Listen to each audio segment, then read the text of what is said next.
अस्सलाम वालेकुम, आदाब। मैं सैयद जावेद हसन। बिहार विधानमंडल के दोनों सदनों विधान परिषद और विधानसभा में बिहार बजट पर बहस जारी है।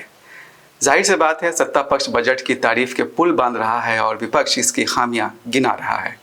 आज को जानकर आपको आश्चर्य होगा कि 2001 में जहां बिहार जैसे राज्य में मात्र 6,000 रुपया आमदनी थी प्रति आय व्यक्ति का, और आज आपको जानकर आश्चर्य होगा कि नीतीश कुमार जी के नेतृत्व में 6,000 से बढ़कर ये 66,000 हो गया।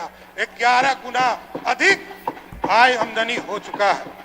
और जिस तरह ये लोग कहते हैं लालू जी के राज में 1990 से लेकर 2005 तक यदि काम हुआ होता तो आज बिहार में नीतीश जी को काम करने की जरूरत नहीं होती, क्योंकि वो पूरा गैप मिला।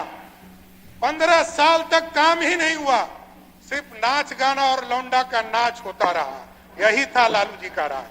कोई विकास की बात नहीं हो रही थी, बिहार में विकास की चर्चा भी नहीं होती। गरीबी, बेरोजगारी, पलायन, महंगाई, मिडिल क्लास फैमिली हो या गरीब परिवार हो, महंगाई से सब लोग अफेक्टेड है, लेकिन महंगाई के बारे में कोई चर्चा नहीं की गई। यह पूरी तरीके से बेकार का बजट है, बिहार के हित में नहीं है, और इन लोगों को कोई बिहार कैसे अव्वल राज्यों में आए, बिहार के लोगों की तरक्की कैसे हो, इन लोगों को कोई चिंता नहीं है। अखबारों के पन्ने तो आप देख ही चुके हैं। जो उप मुख्यमंत्री सम्राट चौधरी के पेश किए हुए बजट 2025-26 से रंगे हुए हैं। हालांकि मीडिया के एक वर्ग का यह भी ख्याल है कि ये बजट नीतीश कुमार का नहीं बल्कि भारतीय जनता पार्टी का है और इसे अगले विधानसभा चुनाव के मद्देनज़र तैयार किया गया है। लेकिन इस तरह के दावों और प्रति दावों के बीच सबसे अहम सवाल यह है कि इस बजट से बिहार के 17% मुसलमानों को क्या मिला। इस सवाल का जवाब तलाश करने के लिए हमने काफ़ी मेहनत से इस वीडियो को तैयार किया है। ज़रा गौर से देखिएगा। अक़लियतों की समस्याओं को दूर करने और उनकी विशिष्ट ज़रूरतों को पूरा करने के लिए अल्पसंख्यक कल्याण विभाग को उत्तरदायी बनाया गया है। लेकिन इस विभाग को कुल बजट का सिर्फ 0.27% ही दिया गया है, यानी इसे मात्र 870 करोड़ रुपए ही दिए गए हैं। पिछले साल यानी वित्तीय वर्ष 2024-25 में अल्पसंख्यक कल्याण विभाग को 638 करोड़ रुपए दिए गए थे। इस तरह नए वित्तीय वर्ष में इस विभाग को बजट में 132 करोड़ रुपए का इजाफा किया गया है। लेकिन ये इजाफा अक़लियतों की आंखों में धूल झोंकने के लिए है। अल्पसंख्यक कल्याण विभाग के अलावा उर्दू आबादी से जुड़ी कई संस्थाएं शिक्षा विभाग और मंत्रिमंडल सचिवालय विभाग के अंतर्गत आती हैं। उन संस्थाओं के साथ भी सरकार का रवैया अच्छा नहीं है। हम आपको एक एक कर बताते जाएंगे कि बिहार का पूरा अल्पसंख्यक समाज और उर्दू आबादी कितने घाटे में है। शुरुआत शिक्षा विभाग से करते हैं। मौलाना मजरूल हक अरबी फ़ारसी यूनिवर्सिटी उर्दू आबादी का इकलौता उच्चतर शैक्षिक डिग्री संस्थान है, लेकिन इसे 26 करोड़ 62,62,000 रुपये ही दिए गए हैं। मदरसा इस्लामिया शमसुल हुदा को 1 करोड़ 66,77,000 रुपये दिए गए हैं। ये बिहार का इकलौता सरकारी मदरसा है, लेकिन इसकी हालत खस्ता हो चुकी है। यहाँ टीचरों के कई ओहदे बरसों से खाली पड़े हैं। इदारा तहक़ीक़ात अरबी व फ़ारसी को 88,42,000 रुपये दिए गए हैं, लेकिन ये पैसा सिर्फ कहने के लिए दिया गया है, जबकि ये संस्था अपने वजूद की आखिरी लड़ाई लड़ रही है। बिहार संस्कृत शिक्षा बोर्ड को 7 करोड़ 21,11,000 रुपये दिए गए हैं, जबकि बिहार स्टेट मदरसा एजुकेशन बोर्ड को उससे काफ़ी कम यानी 1 करोड़ 79,99,000 रुपये दिए गए हैं। मदरसा बोर्ड पिछले 1.5 साल से बिस्तरे मर्ग पर है, क्योंकि इसके चेयरमैन की कुर्सी खाली पड़ी है। वहीं अल्पसंख्यक कल्याण विभाग के तहत बिहार राज्य मदरसा सुदृढ़ीकरण योजना मद में 6 करोड़ रुपए का बजट अनुमान है। 2 साल पहले लाई गई 3 नियमावलियों की वजह से पूरे बिहार में मदरसा सिस्टम चरमराया हुआ है। ऐसे में ये पैसा खर्च कैसे होगा बताना मुश्किल है। कुछ हाल भाषाई अकादमियों का भी सुन लीजिए। हिंदी ग्रंथ अकादमी को 1 करोड़ 12 लाख रुपए, मैथिली अकादमी को 30 लाख रुपए, मगही अकादमी को 38 लाख रुपए, बांग्ला अकादमी को 20,40,000 रुपये, संस्कृत अकादमी को 76,20,000 रुपये और भोजपुरी अकादमी को 66,20,000 रुपये दिए गए हैं।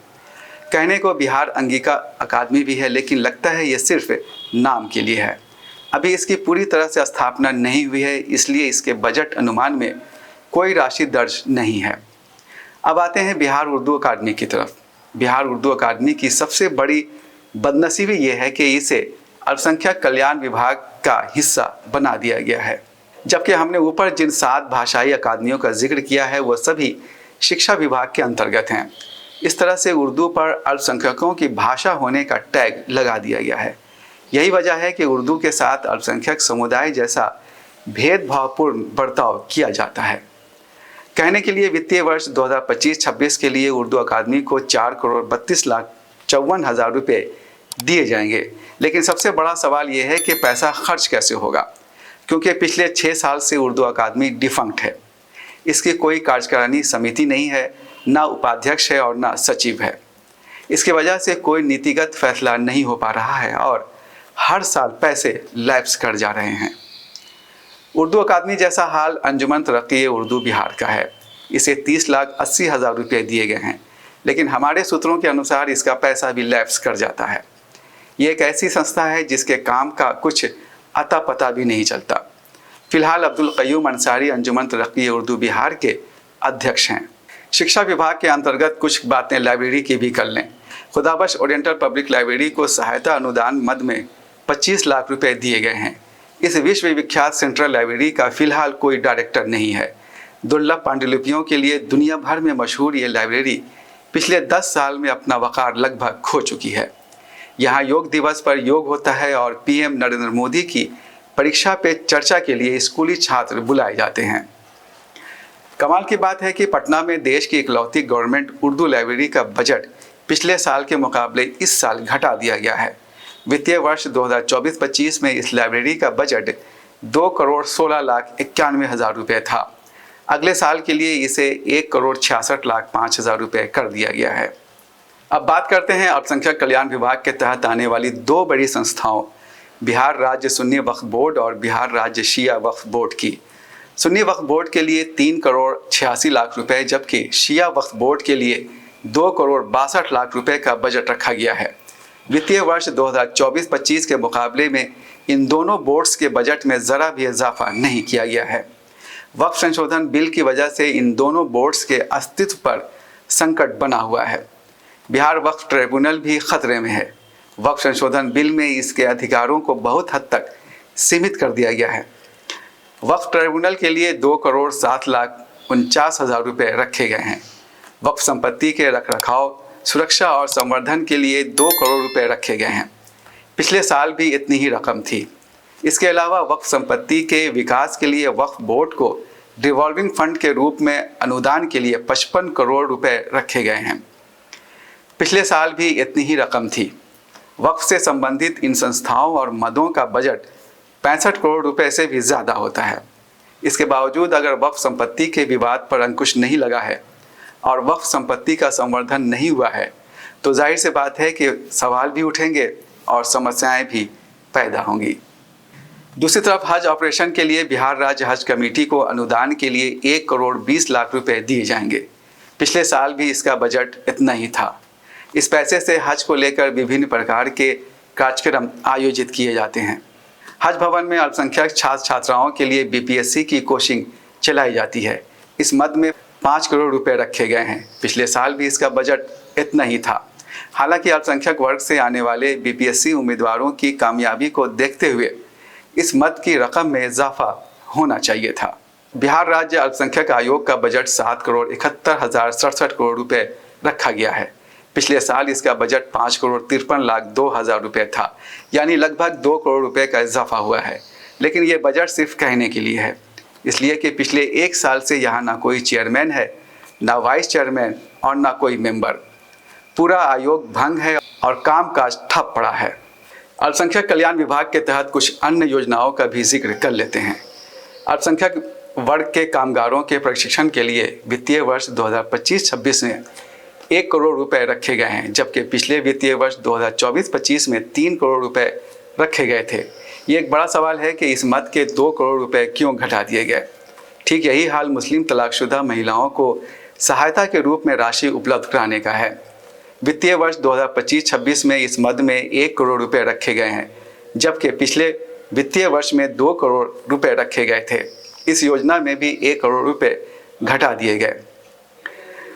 बजट में अल्पसंख्यक कल्याण विभाग के तहत अल्पसंख्यक भवन सह हज हाउस के निर्माण की बात कही गई है। इसके लिए 7 करोड़ रुपए का प्रावधान किया गया है। अल्पसंख्यक आवासीय विद्यालय और अल्पसंख्यक छात्र छात्राओं के लिए छात्रावास की इन दिनों काफ़ी चर्चा हो रही है। अल्पसंख्यक आवासीय विद्यालय पर हमने पिछले दिनों एक वीडियो भी बनाया था।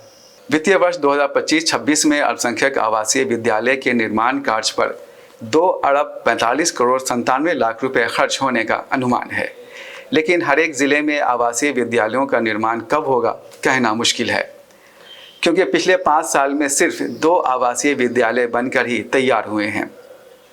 वहीं अल्पसंख्यक छात्र छात्राओं के छात्रावास में मशीन और उपस्कर के लिए 3 करोड़ रुपए रखे गए हैं। अल्पसंख्यकों के लिए multi sectoral development programme MSDP, जिसे प्रधानमंत्री जन विकास कार्यक्रम भी कहते हैं, के तहत 1 अरब 20 करोड़ रुपए दिए गए हैं। पिछले वर्ष भी इतनी ही रकम दी गई थी।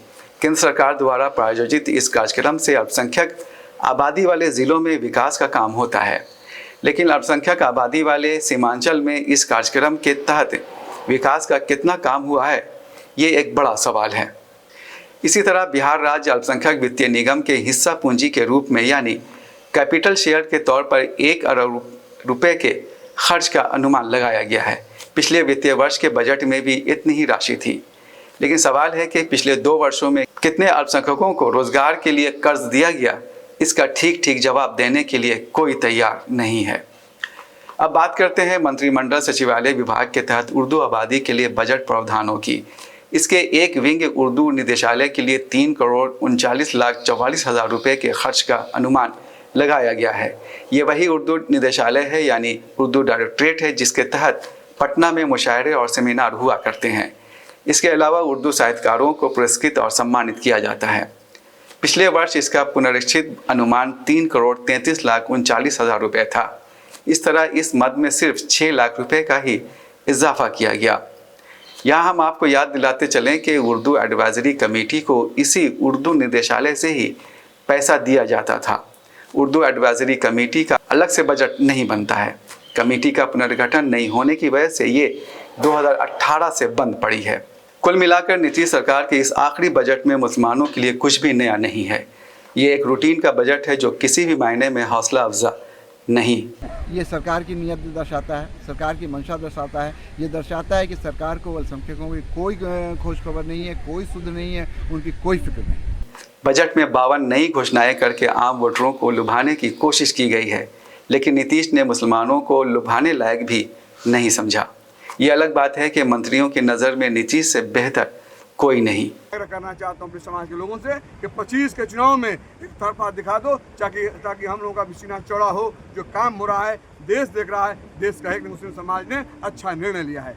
वहीं नीतीश की नज़र में इतना ही काफ़ी है कि उन्होंने मुसलमानों के सैकड़ों कब्रिस्तानों की घेराबंदी करा दी है। और उसके पहले आपको बता रहे हैं, जो हम लोगों ने 80 से ज़्यादा 8,000 से ज़्यादा कब्रिस्तान की घेराबंदी की और उसको कोई झगड़ा नहीं, और उसके बाद भी उन लोगों से हमने पूछा कि आपका जो इस प्रकार का था आपने बताया, हमने कर दिया, आप कुछ और बताइए। तो उन लोगों ने 1,227 के बारे में बाद में बताया। तो अब उसमें भी हम लोगों ने 746 तो कर दिया है, अब बाकी हो रहा है। अब इसी साल लगता भी बाकी काम पूरा हो जाएगा। अगले वीडियो के लिए दीजिए इजाज़त। अल्लाह हाफिज़।